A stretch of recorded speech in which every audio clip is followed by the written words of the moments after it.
Welcome to the Branding Laboratory, where we explore the art and science of branding. I'm your host, Deevo Tindall, brand strategist, storyteller, and master photographer.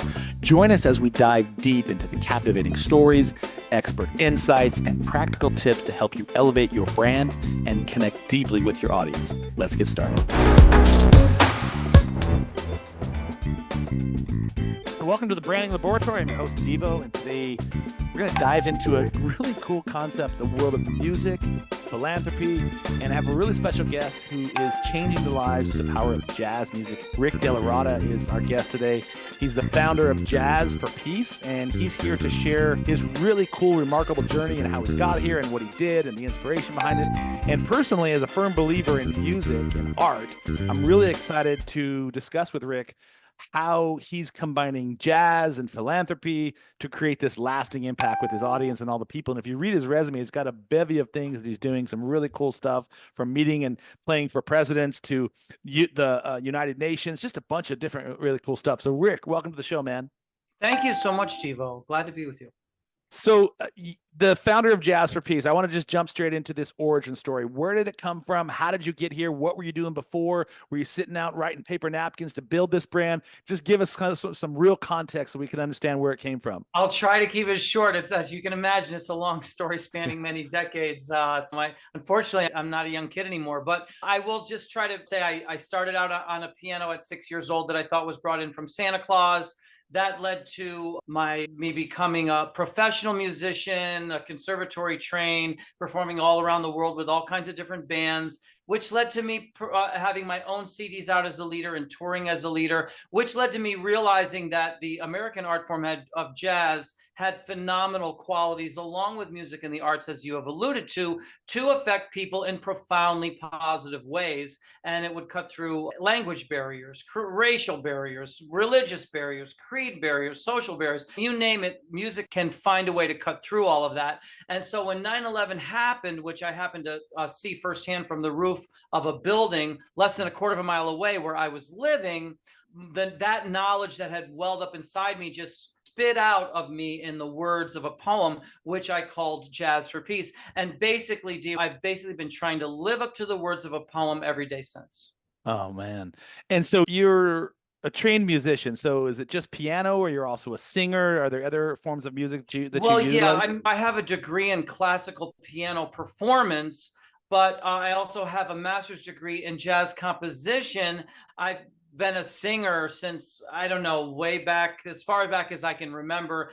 I've played all kinds of gigs, piano bars and all kinds of gigs. So my albums have both instrumental music showing that studied side of me, and then my own original way of improvising, along with my compositions, along with my ability to arrange jazz standards in a personal way, but also they have me singing as a vocalist. In fact, I've sang so much as a vocalist that I'm on a book called Jazz Singers. It's a book put out by a man named Scott Yano of his pick of the 500 greatest jazz singers of all time. And I was so thrilled to be included in that back in 2006 or something.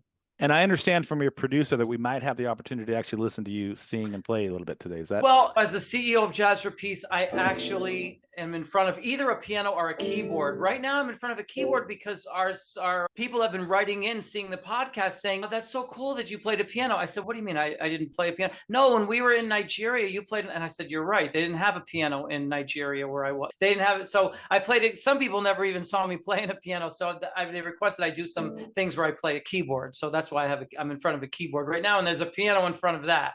Well, but I do. And people often ask me to back up what I say live in person, like Houdini, and I'm happy to do that as well. All right, I hope we can get to that. You mentioned at the outset how music was a universal language, and that's really a powerful point to touch on, if I may, for a second. Shared experiences through music and cultural exchanges, emotional expression, social bonding. I'm just thinking of some of the different ways that even here, just in my little microcosm of my family, how we use music. While my daughter might have a completely different musical taste than me, just putting on music in of itself does a whole bunch of transcendental things. And the idea of music as a vehicle for what Jazz for Peace stands for. Tell me a little bit about how you've built the brand around music and what's the mission for Jazz for Peace. What is it you're ultimately trying to accomplish? One thing is, by being a musician that can play any styles of music, I'm able to communicate a high level of jazz through a song that maybe everybody knows and everybody likes and everybody understands, and then hold their attention, which is something that I often do live on podcasts like yours, so people can actually see how that's done, and they can see exactly how what Jazz for Peace is doing is different. And that's what makes our brand so special. We're doing something that can communicate. You don't have to be a jazz fan to communicate with it. Normally, the music you might hear us get into as part of our show, you'd have to be a jazz aficionado, but you don't have to be a jazz aficionado to, let's say, Fly Me to the Moon by Frank Sinatra. So we're able to combine those things together using my expertise and skill. At the same time, we use the music to raise funds for outstanding causes, which advances the mission of peace.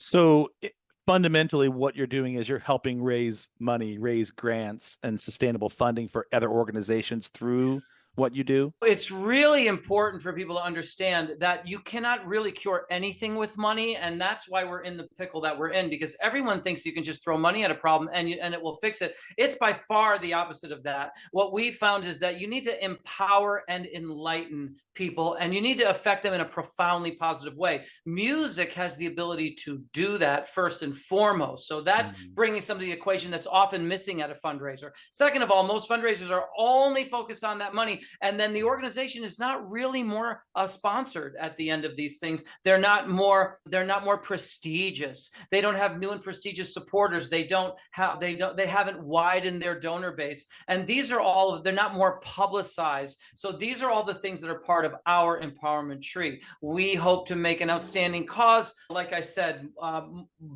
we hope to thank and reward the donors they have and strengthen that base, expand that donor base, which we call the roots of the tree, and then grow those branches, which include local business sponsors, publicity and awareness, new and prestigious supporters, fundraising techniques that we show them that we've learned from over 850 events with some of the world's greatest nonprofits. And these help empower the people and enlighten and empower the organization. So I'm listening to this show for the first time, and I have an organization, and I'm getting ready to kick off one of my first fundraisers.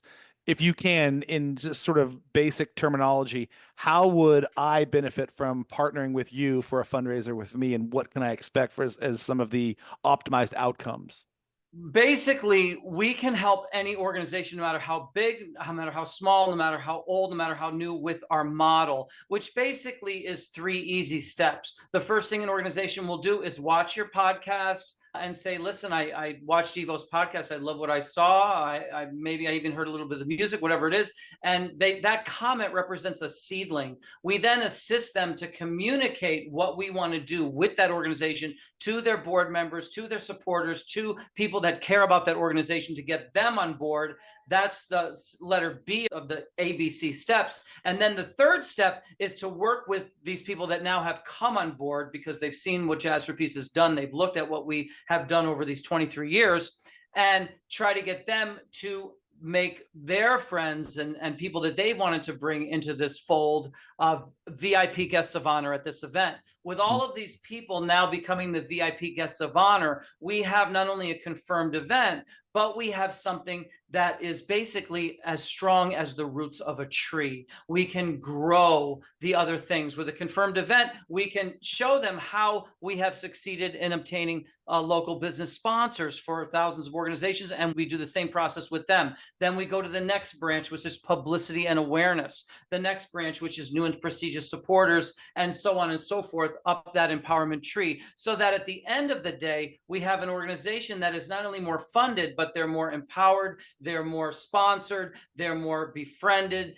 they're more prestigious, et cetera, going forward than ever before, which is why people look at our testimonials and can't believe how glowing they are. The reason they're so glowing is because we are including a world-class cultural event, not just a world-class cultural event, but also the staffing and the experience and the expertise and guidance to make that a success. So if my organization were to collaborate with you, you not only provide the musical out piece of it, but we're outsourcing some of the organizational pieces of what you do in terms of helping fundraise and connect with a larger audience as Right. well. Yeah, Okay. because the music is great to be able to provide a world-class cultural event. Good luck trying to do that on your own. But that's only half. That's only half of it. The other Mm. half, you have to guide that ship to success. And most organizations would not know what to do with a world-class cultural event because they don't have the experience, they don't have the expertise, and they don't have the staffing and guidance available to them to steer that ship towards a successful result. So I actually work with a couple of nonprofits here in my town on fundraising activities, and we do some branding and some content for them. And one of them in particular, I'm trying to think of a connection here for it, is they work with some very high level donors in a very culturally rich area of Charlotte. And they have a staff and they have a team that's already putting these events on every year. And they've been around for several years now. And they're raising money for an adoption agency for local to remove the red tape for adopting a child, whether it's Mhm. globally or nationally, internationally. It's a really cool organization, but they have an established team already that's helping put these events on. And you know how that goes sometimes with people who have a group already established. They think this is how we do it. This is what we do. Nobody knows better. So Mhm. how do you work with organizations that already have a team in place that do fundraising for social events? But then you have you guys who are these experts on a more global scale. How do you work with in those sorts of collaborations? Actually, we use your expertise to our advantage. We want all of the extra. We welcome it heartily. A lot of the things we learned was simply by us observing Mm. our events for the Red Cross, our events for Habitat for Humanity, our events for Special Olympics, and they taught us so much. So basically, all we will do, what we really do, Devo, in a very short three-word thing is we allow the cream to rise to the top. So we want to use everything that they have. We want to put in the best light, and then we want to add whatever we can to get the best possible outcome. How long has Jazz for Peace been in operation? We started with a poem on 9/11. So So yeah, Jazz you're for doing Peace okay. started as a poem.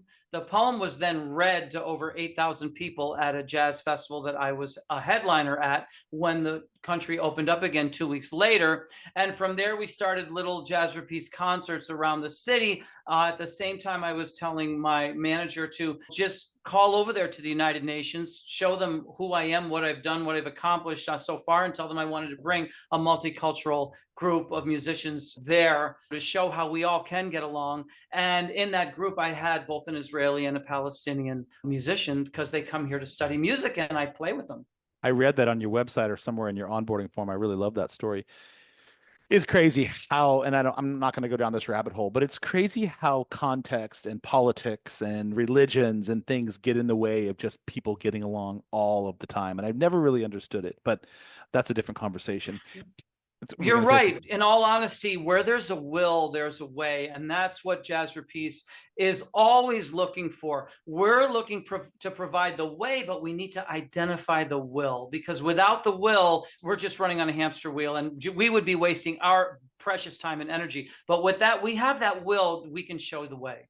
I love that. And I'd like to interject one additional piece of that. And it centers around, it might sound a bit benign, but the messaging. And that's one of the things that I focus on with my clients is the messaging. And I'll give you an example. So this Palestinian Israeli conflict that's going on right now, I have direct experience with a couple of people recently where the person who was anti one or the other, and I'm not going to go into too many details, Right. was purely basing their anti-Semitism or their anti-Arab, their viewpoints exclusively on a learned behavior from passed down generations, right? Right. And it wasn't until they were put into the same room and the information was exchanged and they were face to face with a different viewpoint and a different message that they realized at the core of who they are, they don't have differences. This is all based upon secular nonsense and religious nonsense and past learned behaviors that have been carried on from generation to generation. And they're like, holy shit, we actually have a lot in common here. I have no idea why I feel the way that I feel. And so for me, I'm leading somewhere with this question. The success or failure of anything, whether it's trying to proffer world peace or build a Jazz for Peace mechanism or a branding mechanism for your new business that you're launching, it really centers around your messaging and what you say and how you connect that story with your audience. And so in your 20 plus years of I'm making a weird circle here, but I see you're following it. In your 20 plus years of doing what you're doing, how have you seen that your brand message has evolved or shifted or pivoted to continue making connections with a much broader audience as you grow? It's very similar to the evolution of the arts. If you look at the history of world-class art and major breakthroughs in the arts and culture, you'll see there's a huge lag between, let's say, a Van Gogh and the point where people start paying $800 million for his paintings. You know what I mean? During his lifetime, as he didn't sell even one painting. Yeah. And the painting he thought he sold was to his brother, and then he found out his brother bought, which caused his suicide attempt. There's a huge lag. I'm on so many podcasts now because people are now seeing, oh my God, JazzForPeace was right. But when were we right? We were right in 2002. You know what I mean? So there's a huge lag in that. Right now, I can tell you the solution to these problems that we've discovered based on all of our world travels and everything, but who's going to listen? But one thing of interest, JazzForPeace at one point had over 1 million impressions on a social media platform called LinkedIn in 1 week. Wow. And when that happened, we realized that a lot of people were looking at our information. So we had a vote on there of people can choose between the 3 options available for that crisis. And one of them was the JazzForPeace option. You could click and you could see what we believe is the right decision and all of the frequently asked questions that we answer and everything on the link. And JazzForPeace was chosen 96% by both Israeli and Palestinians. And that's the secret that nobody knows. Israelis and Palestinian common people are on the same side in massive numbers, wanting a solution, and they're choosing the solution that we're offering. So that's the problem. The problem right now is that this is the most, I've never seen a conflict that had so many people on the side of peace. And I'm talking about both the Israeli people and the Palestinian people. Again, the general consensus of humanity is probably more aligned with peace. It's the people who are in charge at the top who are making the decisions that are counterintuitive to that. What we want, and I'm going to tell you, this is, I think even this will resonate with you, even though I'm saying it today and not 25 years from now. We would like world peace to go from 0% funding to 1% funding. Does that make sense? Yeah, 100%. 0 to 1. Right now we're at 100% funding for war, and you see it in the announcements: 30 billion here and 40 billion there. It's in the billions. But do you ever hear them saying we're going to give blah blah blah to peace? No, they don't even mention peace. Peace is funded at 0%. And listen, give common sense a chance. Let's go to 1% funding for world peace, and let's just drop this 100% for war down to 99. I guarantee you the results will be phenomenal. The results will be phenomenal to you and me, but does peace make money? I think that's really what it boils down to. And I can see how it could, but for people who are engineering war machines, for people who are engineering geopolitical campaigns, peace doesn't necessarily register in their bank account. And so you're 100% correct, but here's where it does make money: the JazzForPeace benefit concert series. I like that. So I like that segue. You're a smart man. Deevo, every time we help an outstanding cause, guess what we are doing? See, let's say I help your organization in Charlotte. That's going to be an extra event. That's not going to take away from anything they're doing. It's not going to take away from their normal funding. This is going to be an extra event. You follow me? Yeah. And every time we help an outstanding cause whose mission, if they're truly dedicated now to achieving that mission, helping children, helping education, helping our planet, helping fix, every time we help one of those, all of that counts is on a path towards 1% funding for peace. So that's a win for everybody, where it actually would be to everyone's benefit. And again, it done at the scale that it needs to be done could be a part of taking peace from 0 to 1%. I like that. In terms of, and I just want to talk, I want to bring this back to branding in a minute. In terms of your business model and the mission of JazzForPeace, in a few words, what problem are you solving? And you talked about bringing the cream rising to the top, but what does that actually mean in technical terms for a business? We feel that a lot of people that are just business, they're not happy. They're not really fulfilled. You see them. And if you want to go to Big Sur over in California or some of these places, you'll see people who are have business up the wazoo, money up the wazoo, and they need treatment up the wazoo. So we're trying to create something that fills a void in everybody and fills the huge divide. We've got this huge divide between rich and poor, but music brings everyone together on a level playing field. So we're putting things back into the equation that were removed for profiteering purposes and are not to anyone's benefit. I'm a soccer player, and I always said that soccer was the language, universal language of love. But now we got soccer and jazz mixed into the same way. How can we combine those two? It would be a great thing to do. We've done a lot of, if you look at our benefit concert series, all of the different organizations, which by the way, it's a link called jazzforpeace.wordpress.com. And then if you go to /about that link, you'll see hundreds and hundreds. And we've helped organizations that are related to soccer and kids sports and things like that. Basically, those kids are doing something that has that's raising their endorphins, and it has all the wonderful qualities that you're talking about. And sure, Jazz for Peace could absolutely support an organization like that. How has, in terms of branding and storytelling and personal context and your history and all the things that you've learned over your behavior in your 40 some years on this planet, how has your personal experiences and context shaped the story that Jazz for Peace is now conveying to the world? I got to a point where people started to tell me, hey, could you play something for me? And I'd say, good, what do you want me to play? And they'd say, I just want you to play because I want you to play something in the now, because I know that you're one of the few people in the world that's been to Paris, like a conventional Western acclaimed musician, but you've also been to Rwanda. You've also been to Tamil Nadu, India. You've also been to Kathmandu, Nepal. So you've picked up the energy from all kinds of people who have never even seen a Caucasian person. And I want to know what comes out when what you play. So it affects the music, it affects your energy, and it brings something special and unique to your presentation and the equation, and ultimately to the aura and spiritual prowess of Jazz for Peace, which brand wise, I should say, has been the shocking thing for me is how many people have over the years tried to steal the brand name. So it must be a very special name. Oh, is that right? Yeah, I have some cease and desist letters up the wazoo. So what do you do in that case? Do you have this copyrighted? Do you have, how is? We have trademarking, but what we basically do is we send them a letter. Let's say if it's in America, we'll send them a letter that we received from Barack Obama and say, listen, I think you need to not do this. This is who we are. We've been doing this for this many years. And I think there are too many people that are going to identify who know about it. But we have letters of support from people all over the world. So we've even had people in other continents do it. And we'd send them a letter from the Prime Minister of Kenya that we received when we performed there and said, listen, you cannot use this name. It's already taken. I'm sorry. Have you ever had any aversive experience or pushback experiences on the mission and the mantra of what you're trying to accomplish, and people have looked at it and scoffed at it and there's no need for this because they just don't clearly understand it?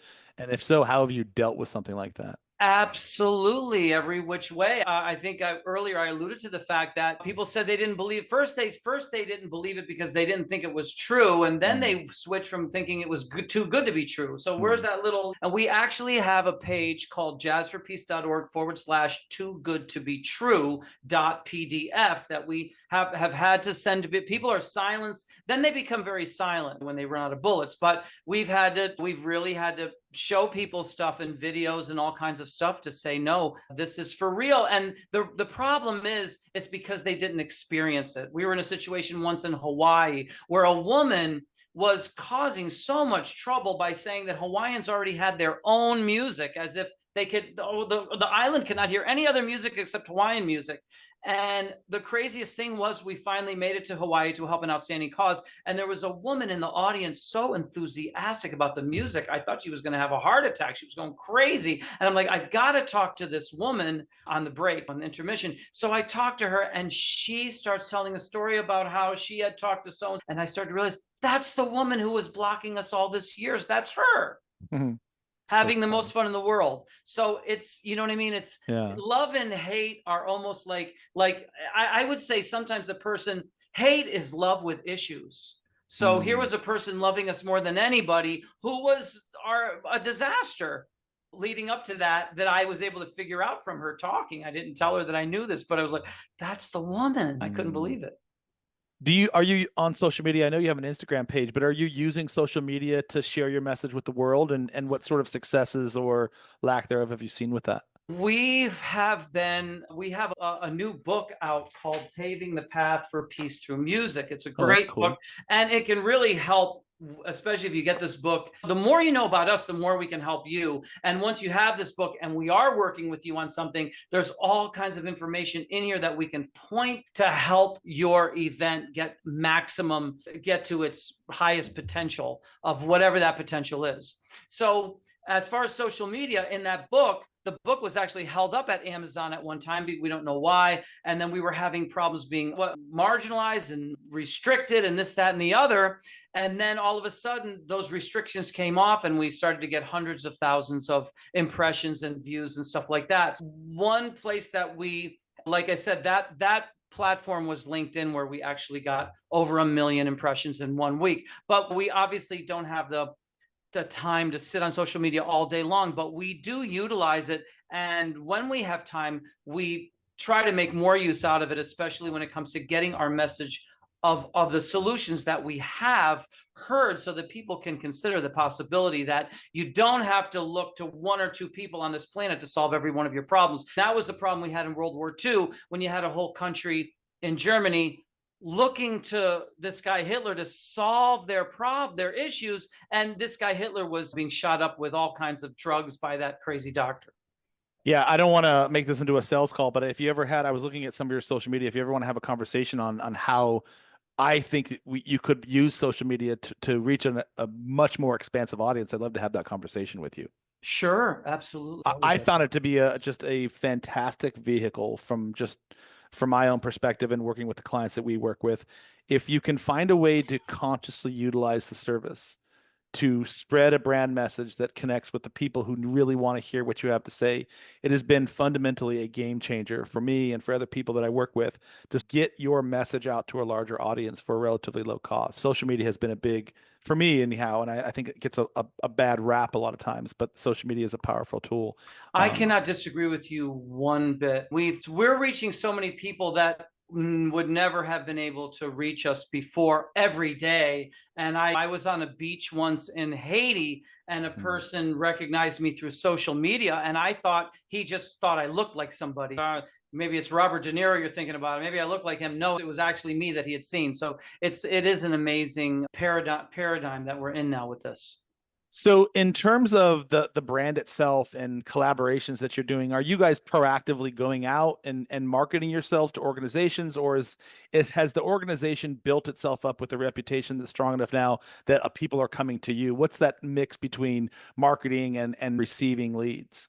Right now, for some reason, and it's probably because of all of the war in the air and the Israeli-Palestinian conflict and other conflicts that are going on in the world, people are now looking at what we've already done and saying, wow, can you tell us about what you've already achieved? Because people now look at JazzForPeace as one of the most significant cultural events of our time, and they want to hear the story. It would have been great if they already heard that story so we could be doing other things now. But we're just basically, a lot of our time is trying to catch people up with podcasts like yours, where you can ask us exactly what it is you don't know, and we can tell you, and then your listeners get to hear it. So we're doing a lot of catching people up to the 23 years of extraordinary years that we've had. I love that you're doing guesting as one of your promotional pieces. I show up on about 60 shows a year, and it's been just a fantastic way to, in essence, borrow someone else's audience to share your little slice of the world. So kudos to you. With JazzForPeace providing so many different wide range of causes, how do you and your organization decide or prioritize and select the different types of projects that you decide to collaborate with? A great thing, so many people have offered to collaborate with us in new and different ways. And when you say social media, I love it, because there's an organization that basically cherry picks entrepreneurs and contacts them and asks them to answer questions in 100 words so that their viewers can come and just boom, get answers to amazing questions in really short time. And it's called the Enterprise Zone. So this is just one of numerous ones, but I'm just giving you one example. It's called the enterprisezone.cc. Now, CC, I don't know what that means. They're probably somewhere. Maybe they're in Singapore. Who knows where they're located? But you go to the enterprisezone.cc and you would type in Rick Dellaratta, and one of the first things you'll get is a 100-word answer on what kind of organizations that you give your full support and your full backing to. And my 100-word answer, which I don't know by memory, but I invite people to go and look at it, but I know what I start out with: those who follow guidelines. Because a lot of people look at philanthropy. Oh, philanthropy, that means you're going to give me money. Here's my donation link and here's my GoFundMe. You know what I mean? No.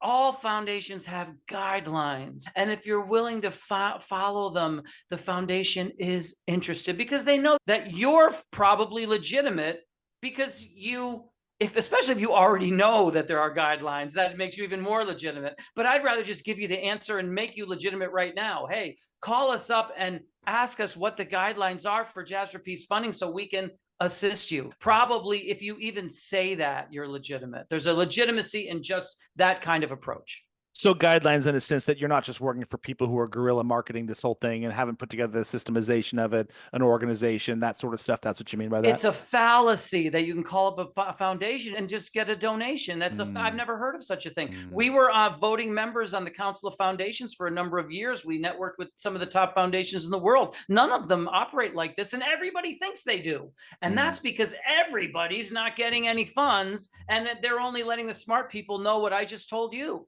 Contact them and ask for their guidelines. Talk to them about say, look, JazzForPeace, I see you've played 850 concerts to help the world's most outstanding causes. Geez, I want to be one of those 800. I want to join that.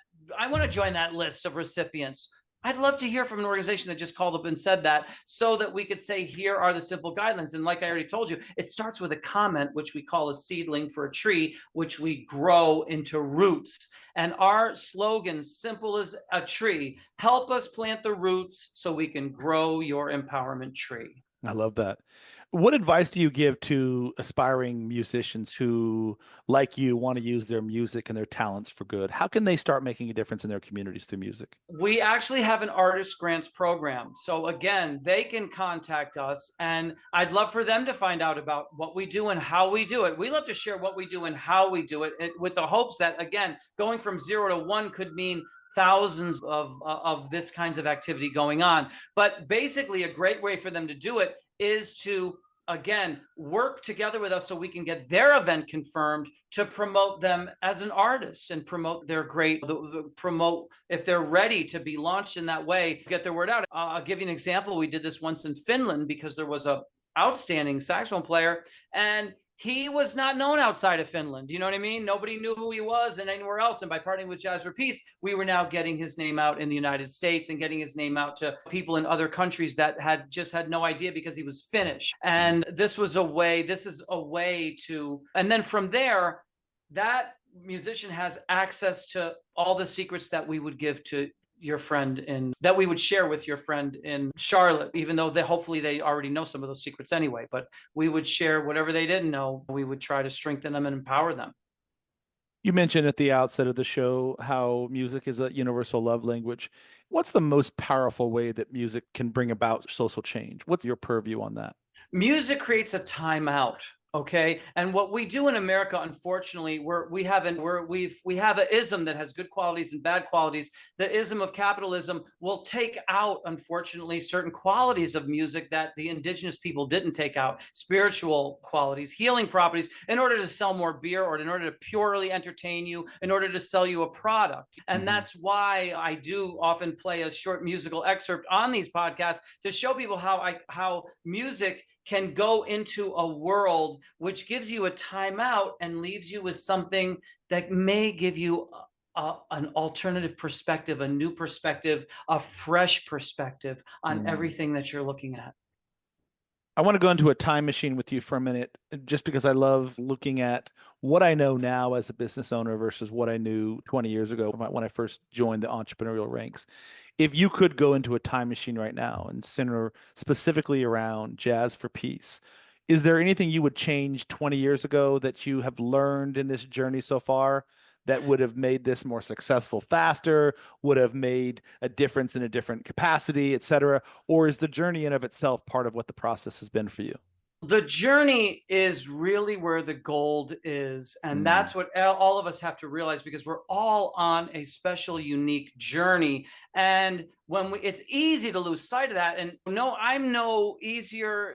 I'm no more immune to slipping on that banana peel than anyone. For example, I often will say, gee, I would love to do that. I would love to do this. I would love to do that. Even though there's only 24 hours in a day, I see people do it. But then again, gee, in order to do that, I would have to not have done this, or I would have had to take a different trajectory. Would I be willing to trade all of those unique experiences that I've had that I never even dreamed of? No. Then the answer is no. And then you don't really have a right to complain, even though you want to, because you're so used to that mindset. Mm. Once, as far as your question, I would probably answer, gee, it would be nice to learn your lessons faster. That would be great. But if you could maybe just learn a lesson really quickly. But the mistakes you make along the way are the most important learning opportunities, and the altered trajectory that you're forced to take is really what makes you so special and you so unique,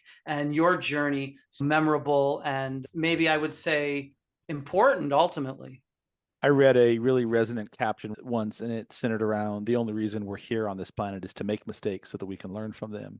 So I love that response. But for me, I was asked a similar question, and that's why I asked you, would I change anything that I've changed about my journey? And there's so many mistakes that were made. But Sure. truthfully speaking, Mhm. I had to make those mistakes so that I could learn that there was a different way of doing something. And the only way that it really sunk in was by seeing the yin and the yang of it, like actually messing and effing up something in order to move to a different direction and realize that didn't work out for me. So I love your response to that. Do you have just on a personal level, do you have a favorite jazz musician, and why anyone in particular that you lean into?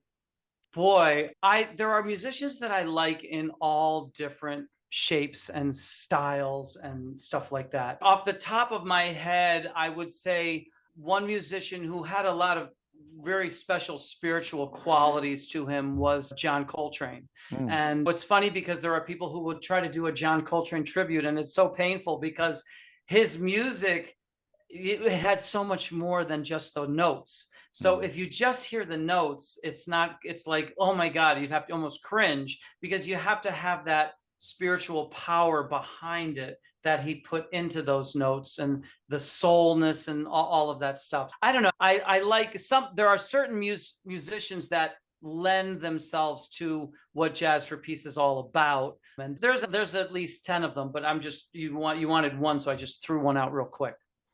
Why jazz? I know that's sort of the music that you play, but music is universal. But why is jazz such a prophetic and powerful symbol for you? I'll tell you exactly why. When Jazz for Peace poem first came out, and it was only a poem, and I hadn't even played the first Jazz for Peace performance because I hadn't even put it to music. I was being asked to by a promoter to put it to music for his concert. I got a call from a print company. It was a newspaper at the time.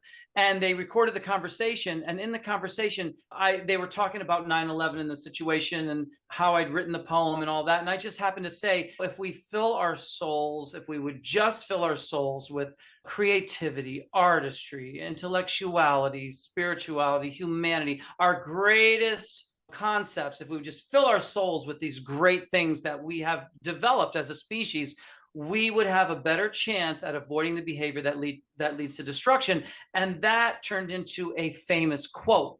It was picked up by all the famous quotes websites. So if you ever go and just type Rick Dellaratta famous quote, a zillion websites will come up with that quote in every single one of them, including the one from the quote that you said. Whoever said that quote is probably in with me on these famous quotes. I only have one, but maybe that person has 9 or 10 if it was Mark Twain or somebody. But nevertheless, the art form of jazz does have all of those qualities that I just said. And so that's an interesting. Now, music in general, you can make a case, has many of the qualities, and some music different others, but they're all found in the art form of jazz. So there's your answer. Hmm. I don't want to go into this topic, but actually have become aware recently that music's recording hertz, like the vibration, the energy that music is received and resonant on, was changed a few years ago. Does jazz operate on a specific hertz frequency that is higher or lower than other music? Just out of curiosity.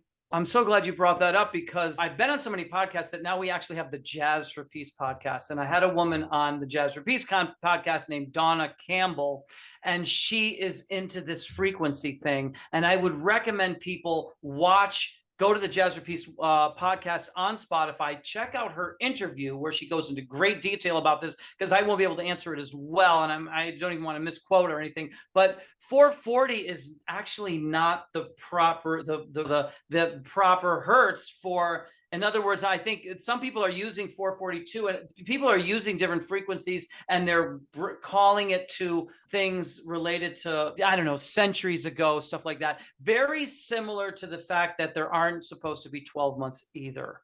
Yeah. It's 13 months of 28 days each. And it's the same as a turtle has on its back, called of these little. And that's another thing I learned when I went to Mexico to play a concert to save over 1 million sea turtles. And when I came back from that concert, I had a gig, I had a Jazz for Peace event in Chicago, and the opening act, they said, we have an opening act for you. I said, oh, who is it? They said tortuga.com, which is a Spanish word for turtle. I said, oh, are they any good? He says, no, it's not. This guy's going to come up and speak. You got to listen to it. So first time I ever had an opening, I didn't play any music. And he came up and talked about this thing with frequency and the 13, all this kind of stuff. But no, there's a lot to it. And a great place to start is the Jazz for Peace podcast with the Donna Campbell interview. Yeah, I love that reference to the Gregorian calendar. That's cool. I did not expect that. So well played. So you're going to play some music for us as we close out the show. But before we do that, what's the best place for people to find you if they want to get some more information?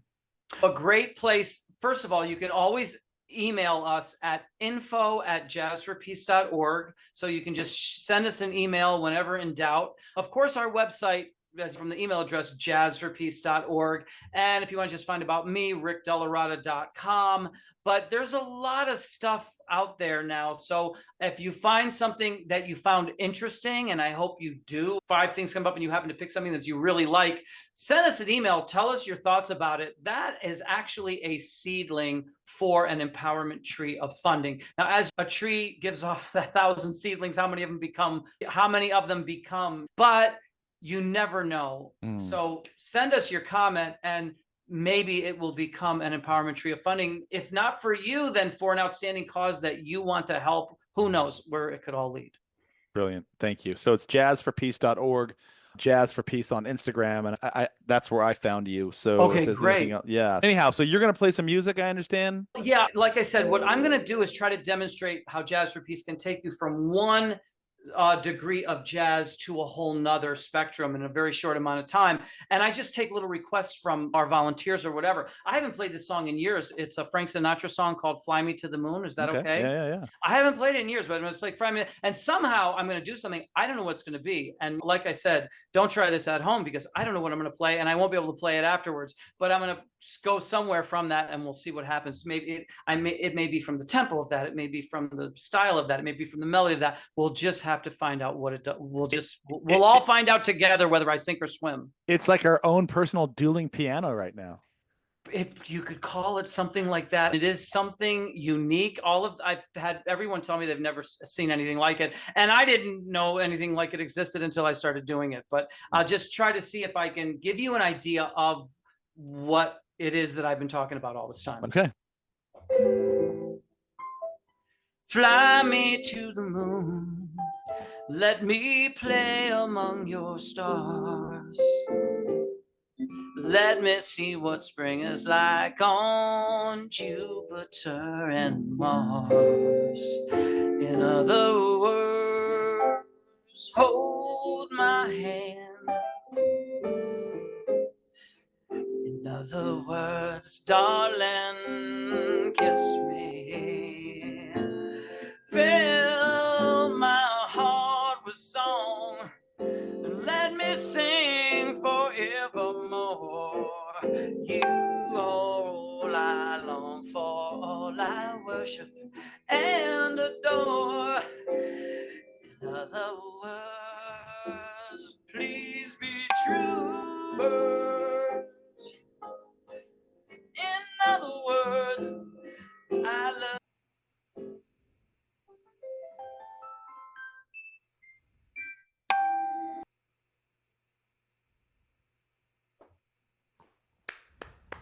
Bravo, bravo. Well done, man. Well done. Rick, it's been a great conversation. I really appreciate you jumping on to the Branding Laboratory and sharing your insights with your fantastic cause, Jazz for Peace. Thank you. My pleasure, Deevo. Anytime. Again, you can find Rick Dellaratta at jazzforpeace.org or on Instagram, Jazz for Peace, if you're looking to connect with him and share some of your reasons you might need to fundraise or get his company and his organization involved with yours. So thank you for your time, Rick. It's a pleasure. I'll see you on the other side. You got it. Guys, that's Rick Dellaratta. Thank you for joining today's episode with Rick, and Jazz for Peace has shown me the incredible power of music, and when combined with philanthropy, how much impact it can make for an organization. I loved hearing about his journey and his actionable insights, and it's clear how much passion that Rick brings to the table and how that can help other organizations with purpose and guidance lead to a remarkable success. So take these insights and integrate them into your own branding efforts and your own philanthropy and the things that you're doing to make a difference on the planet. And it's crazy to watch how things can unfold and impact other people, especially through artistic expression and being able to connect that with a larger group of people. Thank you for listening. I know you have choices. Make sure you check out Jazz for Peace at jazzforpeace.org and explore their empowerment grants and their support programs. And don't forget to subscribe to the show here if you enjoyed this. If you have any recommendations for someone who would make a good guest for the Branding Laboratory, please send me a message. Follow us on Instagram, The Brand Storyteller, and you can check us out if you're interested in getting more information on Deevo and what we do. It's thebrandstoryteller.com, and I look forward to seeing you.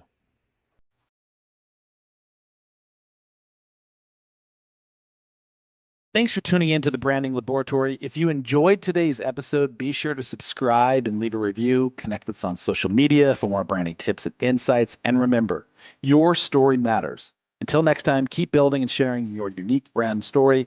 I'll see you soon.